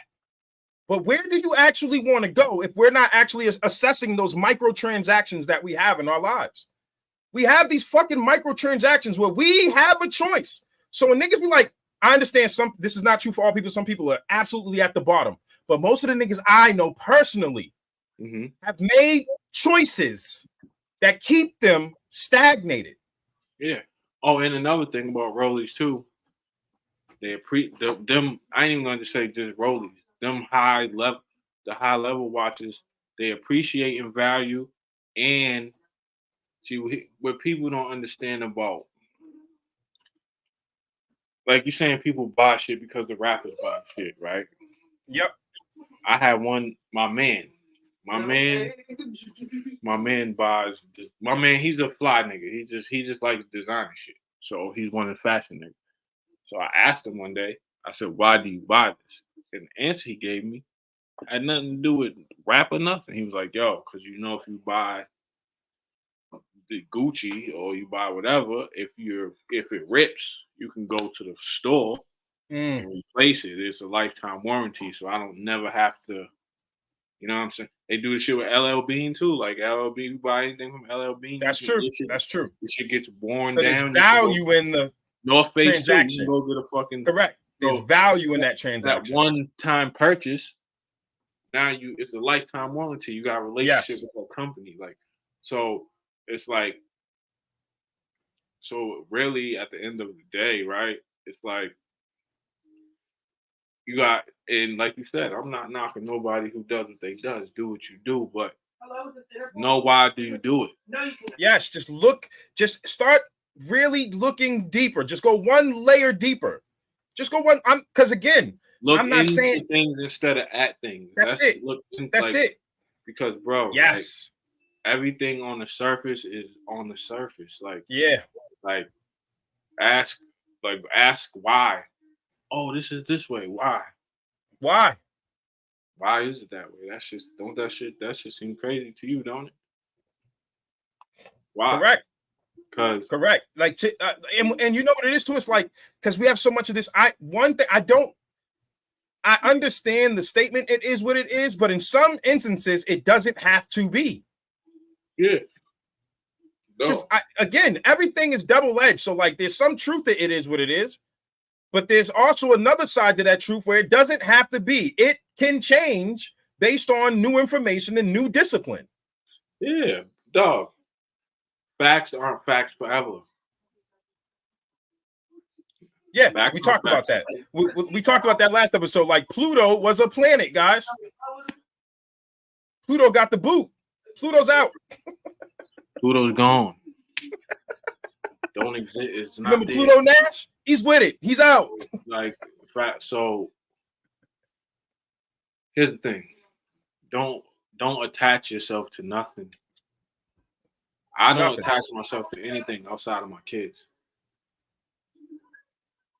Even them, man, right? Because they're their own person, so they're gonna grow up and do whatever the fuck they do. You don't own nothing in this world. Everything is just your turn to experience it. Correct. You know what I'm saying? You don't own shit. That's it. We got our little blip. Enjoy your fucking blip. Try to be as smart as you can with this blip. Bro, Listen, bro. We all go back to the sands of time. It's like niggas is fighting. Tell me who the most popular nigga in 1860 was. Come on, somebody tell me. Who was the Michael Jackson of 1860? We don't fucking know. Because time moves on. Yeah, it's very simple, right? I'm wrong. Science class owed me for Pluto in the 90s. I feel you, but that's just what it was, man. Owe me for Pluto in the 90s on God. They do. Like, yo, we ain't getting no retroactive on that shit. Like, yo, what's up with this, bro? Yeah, can I get my bread back? But one thing that really helped me even like detach from all of the nonsense is it's a simple thought, but once you have it and you understand it and you grasp it, it changes everything. We're gonna go. I want everybody to go look in the mirror and just tell yourself, I'm gonna die one day. Yes. Woo! They ain't doing that shit, bro. Stop it, nigga. You tell yourself. Nice try, nigga. If you tell yourself that, like, yo, one day, it's guaranteed too. Guaranteed. Guaranteed 100%. That shit is 100. That shit is. It never failed. Never failed. It always wins. It win every time. You tell Correct. yourself, yo, I'm gonna die one day. Then you realize all of this shit that all of the goofy shit you be stressing about ain't worth stress. It's dumb. It's fucking dumb. And the thing is, daily I go through that. Further. Yeah. To go to human life expectancy, humans live to maybe 80. Let's just round it off at 85. It's a blip, dog. And then put that little 85 years in the grand scheme of all time. It's a blip. It's a blink of an eye, dog. You ain't here long enough to even. I mean, you're here to make an impact, but you ain't here long enough you don't have time to even waste. It's figuratively the equivalent of when you see a strobe light flash. That's how fast your life is in the eons of time. Yeah, you ever seen like a strobe light flash one time? Yeah, that's your life, nigga, in the grand scheme of things. It doesn't mean you're insignificant because you got to exist. You want a billion sperm fucking race to be here, but at the same time, quantify and understand it is finite. Yeah. That dog. It's just like if you treat your life like you do your money or any other resource that you have, you won't waste it. Like, nigga, if you know I only got I was so wasteful, bro. I was so wasteful. If you like, yo, I only got a gallon of water to get me through the week. You ain't about to be out here like, ha, poor nigga. And yo, the crazy part is this is why I'm so passionate about it, because I can relate. I wasn't born like this. I was not provided the skills from home or my environment. But something hit me in the head one day when I decided to move out of my neighborhood, because I had to get away from all of this shit for a second. I had to take a sabbatical, if you will, and go see more of the world. Go see how things are actually operating. Let me give you an example. When I was at 2020, we've read history books, but I wanted to go on the ground as an objective observer to actually see, not pick a side, but actually see what happens down here. Not what the news is projecting back to me after they scrub the story. What's happening on the ground? You know what I surmised in 2020, regardless of inequities or not, everybody was acting like fucking idiots. Yep. And idiocy doesn't solve idiocy. It just creates more idiots. Yeah. Idiocracy. It's the movie. It's literally we're living in the fucking movie. Oh, son. What do you call this election? Go back and watch Idiocracy. Watch when they have a scene with the politicians talking on the screen, and then tell me this ain't this fucking movie. You ever seen that movie, Don't Look Up? Yes, this is it. This is Don't Look Up. Yo, all these movies have been putting out a social experiment. Did you see Leave the World Behind? Yeah. Bro. Okay. You know they're coming out with a movie next month called Civil War? Oh, Don't Look Up is literally, the nigga said, yo, a comet is coming. And Niggas like, nah. Niggas was debating. What is happening? Dog, I knew we was fucked when I seen niggas debating about a solar eclipse. Not seen that. Yeah, I remember that. Solar eclipse was whack. It should have been like this. What do you mean should have been? There's no should have been. Didn't you make a post after that? I was dying. Niggas was having think pieces about the solar eclipse. Like it should have lasted this long. What do you mean? What do you mean by that? Should have been. No. It's this shit. We think everything's a like button, bro. This is what it is. Oh shit. Like the solar eclipse is this. Woo, that's it, nigga. That's it. That's all you get. My man said something the other day. He said the internet has turned people into human repost buttons. That's a fact. All niggas do is repost and regurgitate shit. That's it. That's it. What do you mean, y'all? That shit right there, that's when I kind of gave up on just people and their opinions. Because when them motherfuckers said, yo, the solar eclipse should have been like this, I was like, what? Wow. Talk about the lack of hubris. Like, God damn. Should have been. God, like, nigga, it is what you got. It is what it is. It is what it always has been. That is a perfect example of it is what it is. It is. And it's always been this for thousands Correct. of years. Since the millennia. Fuck the thousands. Before we were here to see it. Yeah, this is what it was. In this thing. I don't understand what the fuck. Like, it's just like when people get mad at like storms and shit like that. Like, yeah. What? This is what the fuck. Yes, it's an inconvenient for sure. All right, yes, it's very inconvenient. But nigga, how did it snow today? Nigga, it's winter solstice. Yeah, is it inconvenient? Is the storm inconvenient? 1,000%. Yo, you know what really bugs me out too? This one time I posted it the other day. It's Mother Nature doing what she been doing since she was here, nigga. And then when she does that, hold on, let's go crazy. Then when she does that, these niggas be with their lights out for 10 minutes. 10 minutes in a fucking blizzard. Pissed. No way in hell my electricity should be on. I don't have no power, bro. Now, I will give you this argument. We do need to develop our infrastructure because you have places like China who sometimes it's not, you ever heard of sometimes it's not good to be first? Well, we built all of our infrastructure above ground, and that's a perfect example of not good to be first because China, all their shit's underground. They're building all their shit. So, but the point is still, we know what we're dealing with. We know that we have fucking wires running all across the fucking place to give us power. And if it goes out, this nigga has to get in a truck, leave his family, her, him, whoever. Get in a truck, go out into a fucking blizzard. Get in a basket. And you ain't got 30 minutes of patience? Get in a basket, raise the basket up. And then play with electricity. You in there tripping. I hate these niggas, bro. I hate these niggas. And you in here tripping because you ain't got no power. Man, you better go ahead, man. And light a candle and just shit, bro. Like, all right. There's certain shit that's like there's certain shit that like I remember one day, certain things I'm lucky that I had the luxury of witnessing that made me realize how small I was as a human. Right? I went on a whale watch. Right? Now that sounds like regular shit, but then I saw a whale. Like I saw it. I seen it with my own eyes, like not on fucking TV, Discovery Channel and shit, and shit like that. I saw that motherfucker. When I saw that motherfucker, dog, I was like, "Oh, nigga, I ain't shit." Nothing. I had that same feeling when I went with my kids. My first time was with my kids. This nigga could go like this, and that's it. Hold everything. That's it. Imagine if he's pissed off. What the fuck is his day like? Imagine if he's aggravated. He can flip this whole boat is gone. Correct. Like that shit, like certain shit like that made me be like, oh,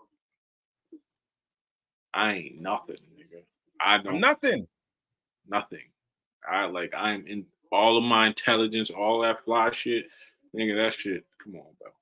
And then like when you really, because we get into the science, it's like, because like this shit, we're just a top level. So if you just stagger it up, if you go down to the fractal and you stagger it up, we're just top level geometry and fucking atoms bumping into each other, causing interference, frequencies, resonance. I say it all the time. People don't like. I say it all the time.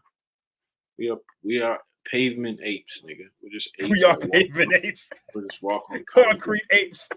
That's it, nigga. That's all we are, really. That's a fact. Nigga, like, so when you deal with when you look at yourself, like, when you look at certain things, it's just like, dog, I ain't, nigga. Like, if you think about it, like, you really just think about it, like, bro, like, just, you ever seen fucking, like the ocean? Just go out there and then sit there. Look. Just look. You be like, I ain't nothing, nigga. Yo, you remember when that plane disappeared, MH370 or whatever? And people were like, how can they not find it? You clearly don't understand how large the ocean is. Oh, how can they not find it? It's pretty easy to not find Pretty fucking easy. Do you understand that 95% of the ocean is still unexplored? And because we look at a globe a certain way, let me grab a globe real quick.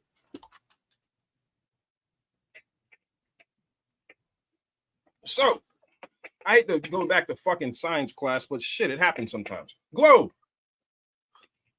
Ooh, look it. It's us. It's Africa. It's, oh, here we go. It's us. Ooh, fantastic. All right, let me show you the fucking void. You see this part right here? Yeah. Do you understand how massive that fucking area is, bro? Nobody goes there. Nobody goes there. Jacques Cousteau went there and didn't go back, nigga. Like, you just think about it. Think about like space. Just think about it. Nigga, they call it space. Because there's a shitload of it. There's a shit ton, and it ever grown. Like, we are not, yes. And we're not smarter than things that are on this planet.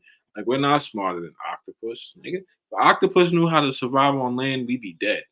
Hold on. The octopus has 8 brains, bro. Yeah, and then every tentacle has many brains. I know. If the octopus lived on land, for a fact, we'd be dead. We'd be cooked, nigga. Smoked. That shit can change colors. That shit can look at something and turn into it. The octopus has 4 different layers that control how it reflects color. And then some of the ability to actually morph, you know, like Beast, no, not Beast. What's her name from X-Men? No, not Nightcrawler. Yeah, no, not Nightcrawler. The girl, Blue. Y'all know what I'm talking about. The blue girl, Mystique. Yeah. Literally, octopus do that. Sometimes we get so caught in the fiction of things that we're not realizing a lot of it is derived from non-fiction in our animal kingdom. Yeah, bro. Listen. Avengers powers, all of this shit. This shit is derived from African gods. We just gotta realize. And that's what's funny. Remember I said not being first? Being first sometimes ain't good. That might be our story. That might be our story as a species, son. Being first is not good. Do you understand that we have ants? There are more ants. There are a million, to the magnitude of 1 million times more ants on the planet than there are humans. I said to the magnitude of 1 million. Yeah, there's mad more ants. That's not just 1 million more, to an order of magnitude, exponentially. Yeah, there's mad. Listen, and ants, the crazy shit about ants, if you see one out, it's either going to work or coming from work. Correct. Just going to do work. Nigga ain't outside for no reason. He ain't outside. He just on the block. He just standing around. That nigga is going to the desk. Work is that way. All right, work is done. I'm going back to the crib, nigga. That's a fact. Or they're carrying some shit back home. So let me start wrapping up. I want to give y'all a little idea of like some of the work that we do. First off, shout out to my man XL for putting on a fantastic fitness challenge. Please go check out 30-day joint. Yeah, go follow his pages, follow everything. Next time I have it to pull up on the screen and everything with us. But go check him out. He can drop a comment when we're done. He'll let you give you all the tags so you can follow his stuff. The man's doing incredible work. He's talking about, I love it that like we got brothers talking about mental health. We got my brother talking about financial fitness. We got us talking about just perception in the world in general, trying to help people see a layer deeper and step back a layer further. And that's what this is all about here, right? So I'm doing a little bit of that tomorrow. I really step into this, and I'm very proud of a lot of the work that I've been able to do, being a little hood booger from where I came from. I mean, even my vernacular is somewhat different. I could literally turn it on, and people wouldn't even believe the other nigga that's in there. Right. Even though I'm still talking very colloquially now, there's a guy in there that doesn't talk this. Anyway, I've digressed. So I just want to give you a little presentation. I'm going to skim through this because I got the full presentation to give to the kids tomorrow. But if anybody's interested in learning some of this stuff or understanding how to apply for grants, start there. If you're in a community and you do not have the capital, you can create programming in your community, do positive things, get enough seed money for yourself to start the other thing you want to do. We talk about this all the time. But anyway, give you some of that game. My wife, executive director of E4All. I can connect you there. E4All is entrepreneurship for all. They connect small businesses with different resources. They also provide them seed money. You can do you can go through a 12-month cohort, or you can also go through like doing something called the pitch contest, where you're just pitching to people that are there and they judge. You can get like most voted, from the judges, stuff like that, fan favorite, stuff like that, and you win money, little seed money to help you get you on your way. There is no lack of resources out here. It's just a lack of us doing the searching versus us waiting on to give it to us. We can't wait anymore. Anyway, I've digressed. So let's just jump into this. I'll show you a little something I'm doing. So this is let me see if it'll come up. Yeah, this is the presentation I'm doing tomorrow. That's my company. Let me go back. So it's Manta Consulting. Very literal. Results are tangible. Equity is inclusive. Okay. And this is the school message at the school that we're talking about tomorrow. And this is their tenement that they stand on: preparation, passion, perseverance. I love this. So I built my entire presentation around what they put here because those are key steps. And I want to give you the next formula because that's something that I practice in life. Luck is when preparation meets opportunity. And when I read this, I said every single time I felt unlucky, it was just me misperceiving and understanding that I was not ready. I just didn't prepare for that moment. So I was like, damn, unlucky. No, unprepared. I talk about, I'm going to go into like my favorite accomplishments is being a father. This is me being silly, dad, Bob with the kids. That's my beautiful babies, my wife when she was pregnant, all that good stuff. But my greatest accomplishment that I was not prepared for. So I always start these talks with my journey as a father. I didn't start out with this guy that has all those kids smiling in that picture. I was a piece of shit. I was a womanizer. I was outside doing all the things. And I decided at some point I have to stop. And I'm still working on it. I'm still imperfect at it, but I'm working on it. I'm chopping at that tree. No one's going to deter me from working on that or make me feel like I'm not where I need to be in my path in that process. This is what I'm talking about, being sound in yourself. And you know that you're truthfully sound in yourself when you can go out. When's the last time you told somebody something you did wrong? Fuck what you did right. When's the last time you told somebody I fucked up? Oh my God, who did this to me? Funny presentation. I'm gonna let the kids see my softer side because we act like we're so gangster that we can't have fun with our kids. In the first picture, I had tore my Achilles. I was on a surgery walking around with a peg leg. So my kid wanted to play as a pirate. The other one is they be doing spa time. So they want to put some spa shit on me and they got me bedazzled. So what? I'm still that nigga from outside. I'm still that guy. It's okay to have duality to our lives. And being a husband, my greatest lessons was to allow myself to be vulnerable enough to find trust in others. And my wife taught me that. If it wasn't for my wife, I didn't even have a pulse. You can look at old pictures of me and you say the eyes don't lie. You can see it. There was nothing there. I was sparkless because I didn't know which way I was going. I had the energy and the fever and the money and the resources and the hustle, but I didn't have the moral compass that she provided me to make me understand how I needed to apply my integrity and learning to lead through service and to serve through love. Entrepreneur, blah, blah, blah, blah, blah. Do stuff with offshore wind, digital director for New Bedford Historical Society, blah, blah, blah, blah, blah. The point is I'm taking you on a journey here. And this is a person that did not have the means, wasn't born around anything. I didn't have it. This was not who I was raised to be per se, but it's who I chose to become. I made a conscious choice at some point and said, I need a part of me to still be that guy, but I need another part of me to evolve and be better than that guy. Now, preparation. This is my quote. Living up to who you were will never allow you to meet who you can become. Just remember that. This was the guy that started a shirt company. My shit was on Beyonce's documentary, all this shit. I don't care about none of that. Understand. You see how I talk about it so frivolously? Because it's old, fam. It's Pope High. That shit's in the shelf. It's on the trophy case. Next. Also, more funny pictures, kids playing with me, da-da-da-da. Again, I'm going to show children tomorrow that you can look like this. You can do business in the sector that I'm doing it in. Not even working for anybody as a consultant in this space, which is a beautiful premium. I would love to explain to folks. And still be a guy that let them nigga, you can't give them the whole, you know what I mean? Yeah, no, I'm gonna give him just a couple more, and that's it. We'll give him And the then I'm just premium. gonna leave you here. My journey started here at a vocational high school. Exploration, Madison. expectation, correct. I'm an Shout out MP to- kid, but that's where I met shout out EA. to That's how Madison. far me, EA, I and know it's Kyrie go where you met EA at. I know. back. You probably know my other That's cousin a fun Ronald time. It too. was a wild time in there. You probably know my other cousin Cricket too. Oh, of course I know cricket. What? Yeah. What?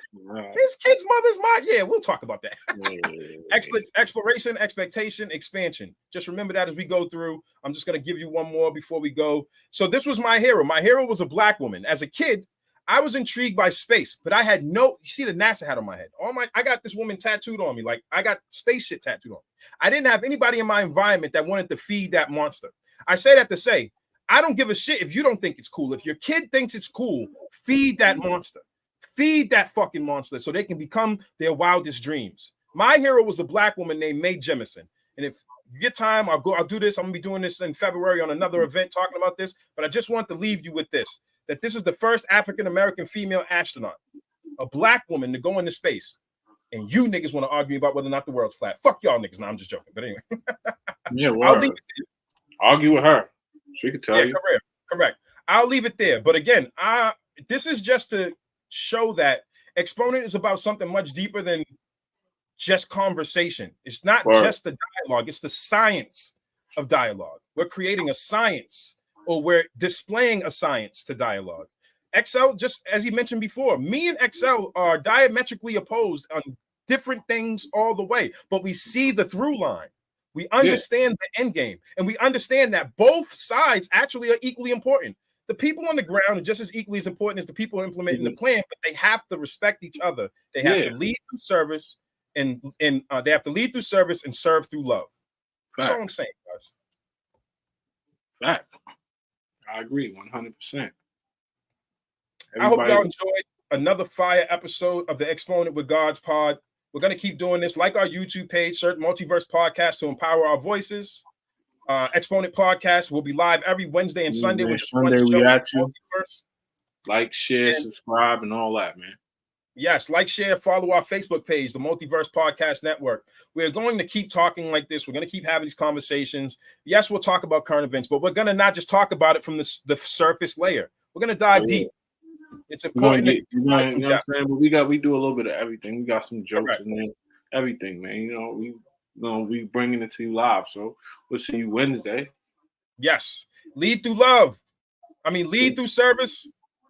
Serve through love, guys. I appreciate y'all. All right, y'all.